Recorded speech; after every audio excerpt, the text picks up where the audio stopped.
आप लोगों का बहुत शुक्रिया हर्षमंदार जी, कारवान मोहब्बत, जो आप लोगों ने जिसे कहते हैं बेजुबानों की जुबान बने हैं।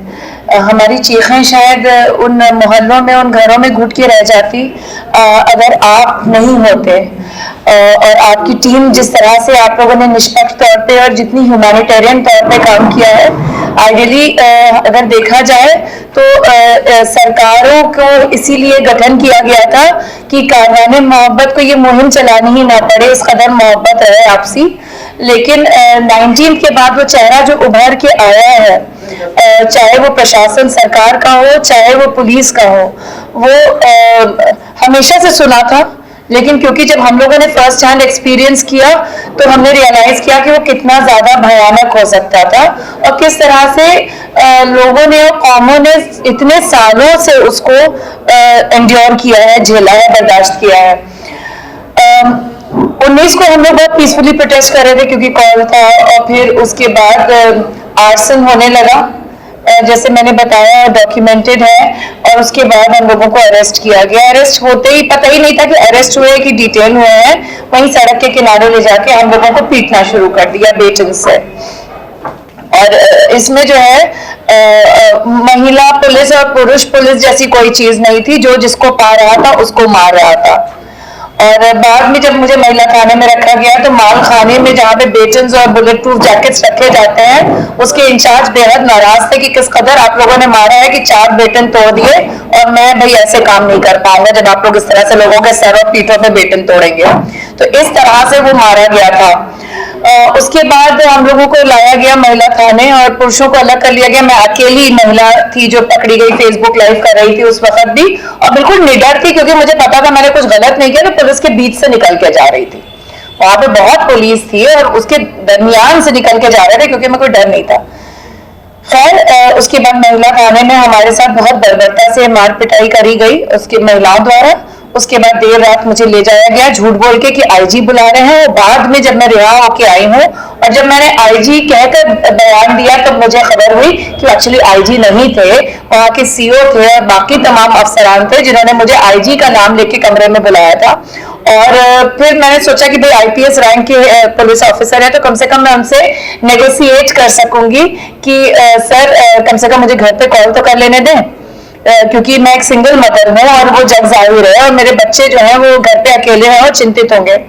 लेकिन जैसे ही मैं वहां पहुंची, दरवाजा पार भी नहीं किया था, उन्होंने बेहद भद्दी गालियां जो देना शुरू कर दिया।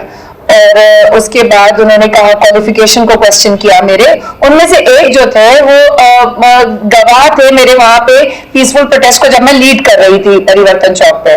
तो उन्होंने बहुत ही गुस्से में, बड़ी हिकारत से मुझे देख के कहा कि वहां तो बहुत बड़ी बड़ी तुम बातें कर रही थी, इस पे 307 लगा के इसको जेल में सड़ाऊंगा।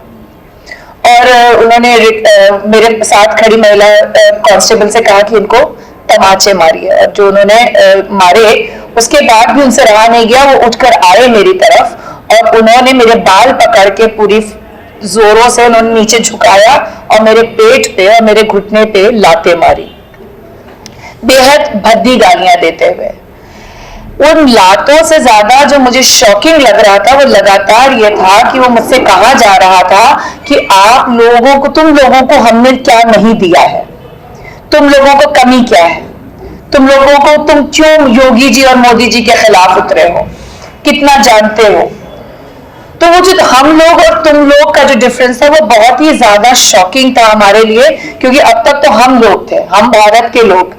तो वो जो चीज थी वो बहुत it hit me very hard at that time. And then अलग कर दिया गया रात, और देर रात से मेरी इंटरनली मैं ब्लीड करना शुरू कर दिया और मेरा बीपी शूट किया। रात भर आवाजें आ रही थी, जहां पे पुरुषों को रखा गया था वहां रात भर मर्दों को लेकर आते रहे वो रैंडमली, और उनके पीटने और गाली गलौज और चीखों की आवाज पूरी रात आती रही है। मतलब हम इतना डर गए थे कि जब भी टायर स्क्रीच करता था बाहर तो मुझे पता नहीं होता था कि अब क्या होने वाला है। और लगातार वहां के जो एसएचओ थे वो अंदर आ रहे थे और वो बेहद भद्दी गाली देकर मुझे कह रहे थे कि ये कुर्सी पे क्यों बैठी है, इसको कोने में जमीन पे बैठा लो। इस पे बहुत जोर था। और लगातार पाकिस्तानी कहकर मुझे बुला रहे थे, और एक गाली थी जिसका जो उन्होंने मेरे नाम से रिप्लेस कर दी थी, उसी गाली से बुला रहे थे।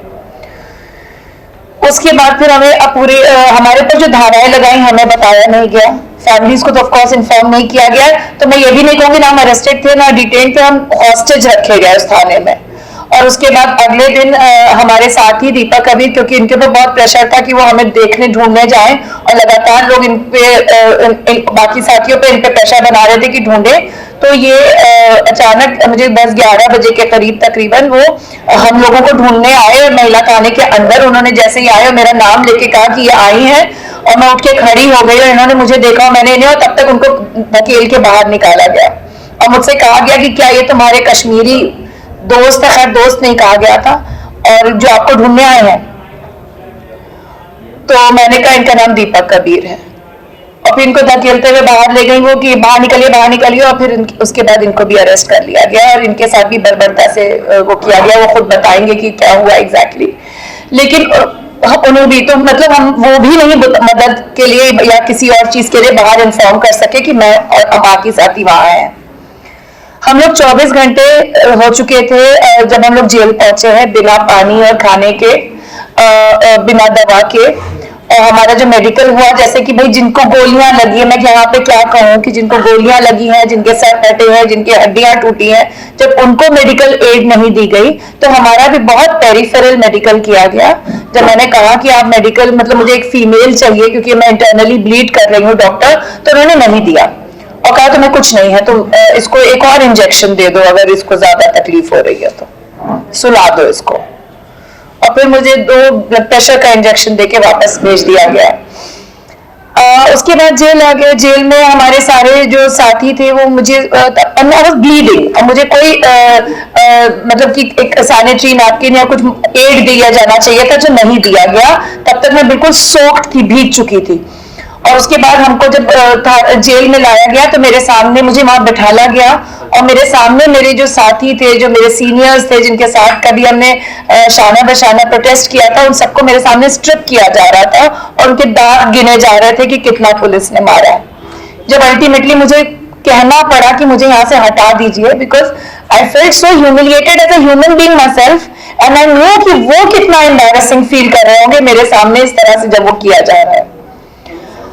लेकिन पुलिस को, वहां के लोगों को इस बात का शायद एहसास ही नहीं था कि एक महिला भी उनके दरमियान बैठी ये तमाशा देख रही है। एंड देन हमें जेल में कर दिया गया। जेल में भी बहुत ही बेहुदे तरीके से मेरी जांच की गई कि मैं कहीं फोन तो नहीं लिए हुए हूँ। अंदर ले जाकर तन्हाई में मुझे स्ट्रिप किया गया। तो अगर आप देखें, जो शॉकिंग चीज इस पूरी टेस्टिमनी में आती है, वो विक्टिमहुड खेलना मैं नहीं चाह रही हूँ कि मैं अपने आप को विक्टिम के तौर पे आपको दिखाऊं। मैं उजागर करना चाहती हूँ जो कम्युनल चेहरा है, जो योगी जी ने पुलिस को जो जामा पहना दिया है कम्युनल, कि वो किस तरह से वो कम्युनल स्लर करती है, आपके नाम के हिसाब से आपको पाकिस्तानी बता देती है, आपसे कहती है कि तुम रहते यहाँ की हो, बजाते वहां की हो, या इस तरह की भाषा का प्रयोग करती है और भी वर्दी जो मैं दोहरा नहीं सकती हूँ। तो आपकी जो इमीडिएट आइडेंटिटी आपकी जो है वो वही आपके आसपास घूमती है और उसके अलावा कुछ नहीं। अब आप सोशल एक्टिविस्ट नहीं है, एक बहुत बड़ी पार्टी की प्रवक्ता नहीं है, आपकी कोई और हैसियत ही नहीं है, आप एक महिला तक नहीं है, आप बस मुसलमान हैं और बस वही है। तो वो पहली बार, मैं बल्कि बाद में जब हम लोग जेल से छूटे तो मैंने हंस के कहा कि महिला होने के नाते और सोशल एक्टिविस्ट होने के नाते हम सबके साथ कभी ये व्यवहार होना चाहिए और हम सबको जेल जाना चाहिए, ताकि हम जिनकी बात करते हैं, जिनकी हक की बात करते हैं, हमें पता तो चले फर्स्ट हैंड कि उनको एक्चुअली बीतती क्या है, वो किन हालात से गुजरते हैं, व्हाट इट इज लाइक जब एक्चुअली उनके पेट पे लातें पड़ती हैं, जब उनकी हड्डियां तोड़ी जाती हैं, जब उनकी बेचैन से पिटाई होती है, बेकसूर होते हुए भी उन पर धाराएं लगाई जाती हैं। तो ये जो हुआ है, 302 जैसी गंभीर धाराएं आप लगा रहे हैं just for the sake of it. आपने एक ऊपर लिख दिया है धारा का फॉर्मेट और लोग आते जा रहे हैं और आप उसके नीचे नाम जोड़ते जा रहे हैं। जब आपका प्रिंटर काम नहीं कर रहा है तो पेन से लिख रहे हैं।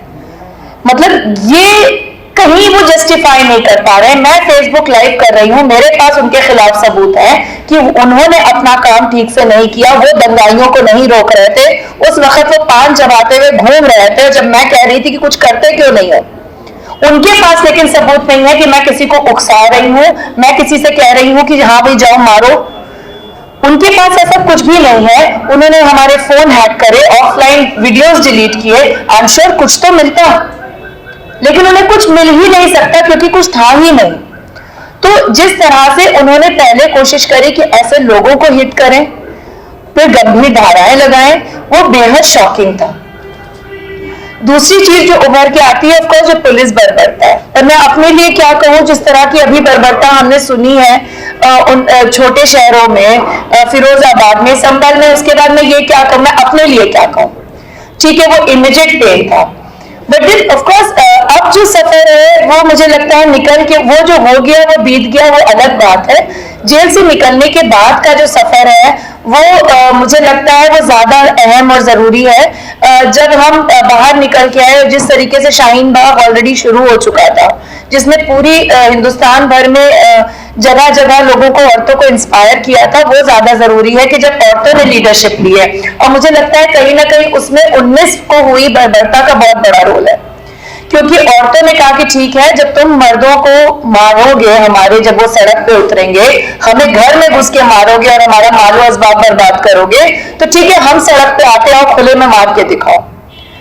और मजे की बात यह है कि अभी भी लगातार उन पीसफुल प्रोटेस्टर्स पे लगातार एक एक महिला, जो घरेलू महिला है, जो कॉलेज गोइंग है, जो बच्चों की माँ है, जो बिल्कुल घरेलू महिलाएं हैं, उनकी एक एक महिला पे 2-2, 3-3 FIR है, just by the virtue of being there at the protest site उन पे है। 9 तारीख को जैसे कि पूरे दिन एक लखनऊ चलो करके एक यहाँ पे कार्यक्रम था, मैं शाम को पहुंची 6 बजे, तब भी मुझे उसके साथ जोड़ के एक और FIR है मुझ पर। तो अब हम लोग FIR को तमगे की तरह देखते हैं, हम डरते नहीं है। FIR के बावजूद वहां महिलाएं घंटे घर पे मौजूद है, FIR के बावजूद जो है वो आंदोलन जारी है, हम अनडिटर्ड है, हम डर नहीं रहे, हम पीछे नहीं हट रहे, और वो गिरफ्तारी और मार का और टॉर्चर का डर कहीं ना कहीं निकल चुका है। माँ महिलाएं हमें देखती हैं और कहती हैं कि आप भी तो निकल आई, 20 दिन लगे लेकिन आप बाहर आ गई, हम 40 दिन के बाद निकलेंगे लेकिन हम फिर आंदोलन करेंगे। एक हम अंदर जाएंगे, 100 औरतें और आके हमारी जगह बैठेंगी। अब ये घंटाघर खाली नहीं होगा जब तक कि CAA वापस नहीं होता। तो ये जो चीज हुई 19 के बाद, I think this is the success story, I should say, is more important than anything else, कि आगे की जो जर्नी है वो ज्यादा अहम है, जहां पे बिल्कुल घरेलू महिलाएं जो हैं वो ना सिर्फ सरकार को क्वेश्चन कर रही हैं, अपने हक की बात कर रही हैं, वो और तमाम बेजुबानों के हक की बात कर रही हैं, साथ साथ वो पितृसत्ता के भी ऊपर एक बहुत बड़ा तमाचा मार रही हैं, जहां वो मर्दों से कह रही हैं हम लीड लेंगे, आप पीछे जाइए, हम आपको प्रोटेक्ट करेंगे, हमें आपकी जरूरत नहीं है, आपको कहीं ना कहीं हमारी जरूरत है, क्योंकि आप पे पुलिस बर्बरता कर सकती है, हम पे फिर भी हाथ उस तरह से नहीं डालेगी जैसे आपको मारती। तो ये जो चीज हुई है वो मुझे लगता है वो बहुत ही ऑ इंस्पायरिंग है, ये कमाल है। और आई थिंक मुझे लगता है यही जो है वो आगे जो भी होगा, आगे की जो जर्नी होगी वो इसी से तय होगी। तो बल्कि मैं यहाँ से इस मंच से ये भी अर्ज करूंगी कि वो महिलाएं कमाल कर रही हैं, और मुझे लगता है कि उनको औरतों के ही हाथ में आंदोलन को छोड़ दिया जाए, उनको वो ज्यादा बेहतर होगा बनिस्बत इसके कि हम उन्हें डायरेक्शन दें और बताएं कि because they doing a wonderful job at Shaheen Bagh, at Ghantaghar, at so many other places जहां मैं विजिट करके आई हूँ, वो लोग बहुत ही कमाल कर रहे हैं। तो ये बस यही कहूंगी, और बाकी तो जो है वो तो औरतें ही तय करेंगी क्या करना है, और I think they are doing a wonderful job.